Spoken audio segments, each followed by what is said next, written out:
सार बचन राधा स्वामी वार्ते भाग दूसरा वचन 151। संतों का मतलब जीव को समझाने और बुझाने से ये है कि ये सब तरफ से हटकर एक सद्गुरु को ऐसे पकड़े कि जैसे स्त्री पति को पकड़ती है कि फिर दूसरे से उसको गरज नहीं रहती। पर आजकल के गुरुओं का ये हाल है कि चीला तो कर लेते हैं और उसको उपदेश तीरथ भरत और मूरत का करते हैं, अपनी पूजा नहीं बताते हैं। सबब इसका ये है कि ये लोग गुरुवाई के लायक नहीं हैं, उनको गुरु बनाना नहीं चाहिए। ये तो आप ही भरमे हुए हैं और औरों को भी भरमाते और भटकाते हैं। गुरु पदवी सिर्फ संतों की है और जीव का उद्धार जब होगा तब सद्गुरु के द्वारे होगा। संसारी गुरुओं से उद्धार नहीं हो सकता है। ब्रह्मा विष्णु महादेव और ईश्वर जीव की 84 नहीं छुड़ा सकते हैं, पर संत बचा सकते हैं। और संतों के सत्संग में वही जीव आवेगा जो संसार का डरा हुआ और तपा हुआ है, और किसी का काम नहीं जो संतों के सन्मुख ठहर जावे। जब संतों की महिमा इस तरह पर जीव के चित्त में समा जावे तो फिर पंडित और भेद के फंदे में नहीं फंसेगा। सिर्फ सद्गुरु संत की तरफ श्रद्धा लावेगा और उन्हीं को पकड़ेगा। और यही चाहिए है कि जब तक सद्गुरु पूरे ना मिले तब तक उनका खोज करे जाए। जो उनके खोज में जीव की देह भी छूट जाए तो कुछ हर्ज नहीं है, क्योंकि फिर न देही मिलेगी और सद्गुरु भी जरूर मिलेंगे। और जो चाह जबर होगी तो इसी जन्म में मेला हो जाएगा। और जो पंडित और भेद की जाल में फंस गया तो चाहे संसार में धन पुत्र स्त्री और मान प्राप्त हो जावे, पर 84 के चक्कर से नहीं बचेगा और फिर न देही मिलने का भरोसा नहीं है। वचन 152। गुरमुख वही है जो सद्गुरु के हुक्म में बरते, हुक्म से बाहर ना होवे। और जब तक ऐसा अंग ना होगा तब तक उस पद को भी नहीं पावेगा। ये बात मुश्किल है, पर जो कोई ऐसी होशियारी रखे कि जिसमें सद्गुरु राजी होवे वही काम करे, यानी जो सेवा भी करे तो उसमें रजामंदी सद्गुरु की मुख्य रखे और इतनी पहचान करता रहे कि मेरी सेवा सद्गुरु को पसंद है या नहीं, या मेरी नाराजगी का ख्याल करके कबूल कर रहे हैं। जो ये समझ में आ जावे कि इसमें सद्गुरु को तकलीफ है, सिर्फ मेरी हद से मंजूर कर रहे हैं, तो उस सेवा को फौरन छोड़ देवे। और जिसका ऐसा अंग है वही गुरमुख बनेगा, और जिसकी ऐसी हालत नहीं है उसको मुनासिब है कि सत्संग नेम से करे और वचन को चित्त से सुने और याद रखे, तो उसका अंग बदलता जाएगा।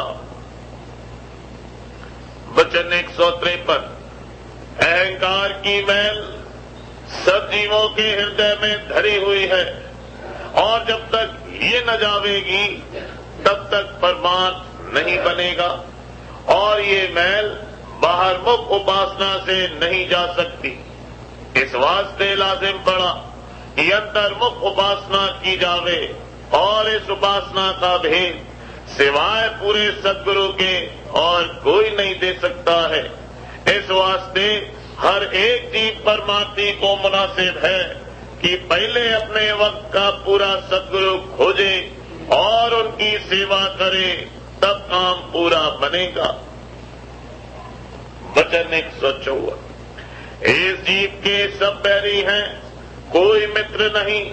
मन जो 3 गुण से मिला हुआ है वो भी इस जीव को ऐसे देखता है जैसे बिल्ली चूहे के खाने का इरादा रखती है।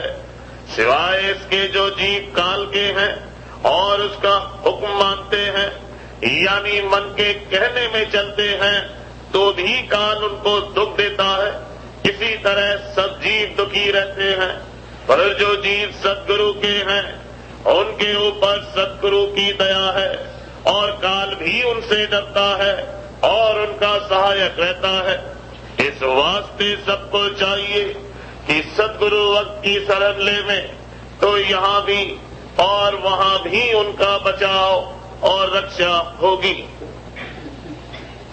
वचन 155। जब कोई शख्स 1000-2000 आदमी भर्ती करना चाहता है तो हजारों उम्मीदवार जमा होते हैं, पर उनमें से 150 काबिल पसंद निकलते हैं और बाकी दर्जे बदर्जे कम होते हैं और कोई बिल्कुल नालायक निकलते हैं। इसी तरह से जब सद्गुरु सत्संग जारी फरमाते हैं तो बहुत से जीव अनेक तरह की वासना लेकर आते हैं। जो जो निर्मल वासना परमात्मा की रखते हैं उनको सद्गुरु छांट लेते हैं और बाकी को उम्मीदवार करते हैं, और जो भाग्यवान परमात्मा के हैं वही संतों के सत्संग में ठहरते हैं, बाकी आप ही हट जाते हैं। उनसे वहां की झटक नहीं सही जाती, क्योंकि सच्ची और निर्मल चाह परमात्मा की नहीं रखते हैं।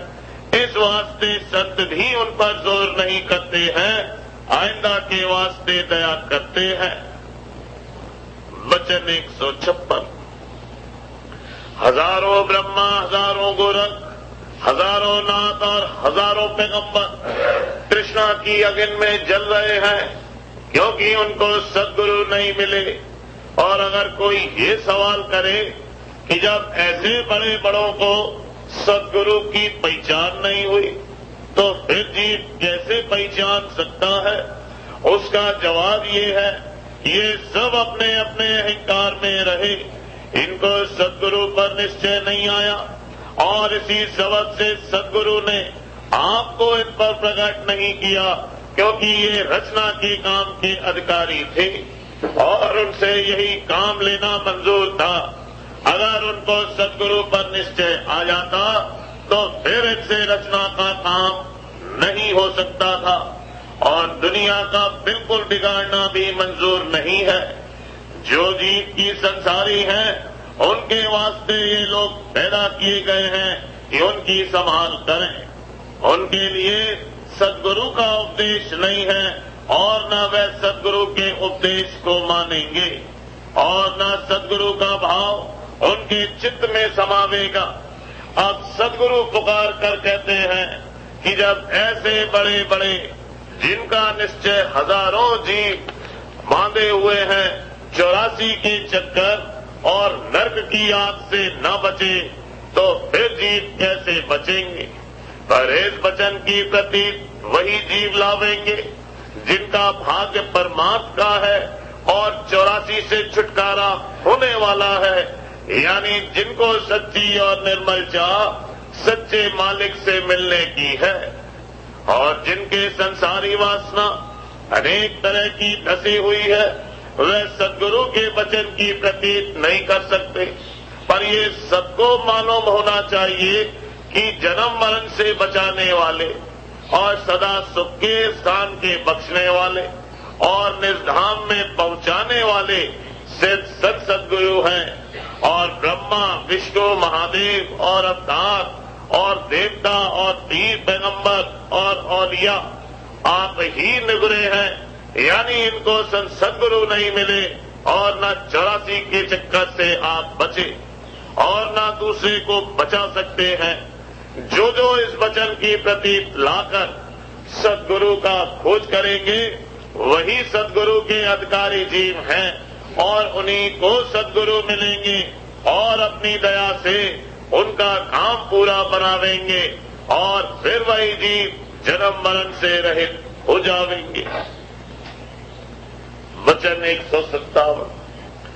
2 शेर इस जीव के पीछे पड़े हैं एक काल दूसरा मत, जब तक ये दोनों न मारे जावेंगे तब तक परमार्थ नहीं बनेगा, और सिवाय सदगुरु के इनका मारने वाला और कोई नहीं है। इस वास्ते जो कोई सदगुरु की शरण लेगा वही इन पर फतेह पावेगा और वही पार जावेगा। वचन 158, जो सदगुरु के मंगता है उनकी मान प्रतिष्ठा नहीं जाती है, क्योंकि सब सदगुरु के मंगता है। ऐसा रचना में कोई नहीं है जो सदगुरु का मंगता ना होवे, और जिनको सदगुरु से मांगने में लाज और शर्म है वो काल के रूबरू दीन होंगे और उसके दंड उठावेंगे। बड़भागी वही है जो सदगुरु के मंगता है। वचन 159, वेद और पुराण का जिनको निश्चय है वो कहते हैं कि लौ मात्र के सत्संग से जीव के पाप दूर हो जाते हैं। फिर संतों के सत्संग के फल का क्या वर्णन किया जावे कि जिसकी महिमा वेद और पुराण भी नहीं कह सकते। जिनको संतों का सत्संग प्राप्त है तो इसमें कोई शक नहीं है कि उनके दिन भर के पाप तो जरूर साफ होते होंगे। यह फल तो उनको हासिल होगा जो साधारण तौर पर नित्य सत्संग में आते हैं और वचन सुनते हैं, और जो कि संतों का निश्चय रखते हैं और सदगुरु वक्त से प्रीत करते हैं, उसके फल का तो कुछ वर्णन नहीं हो सकता।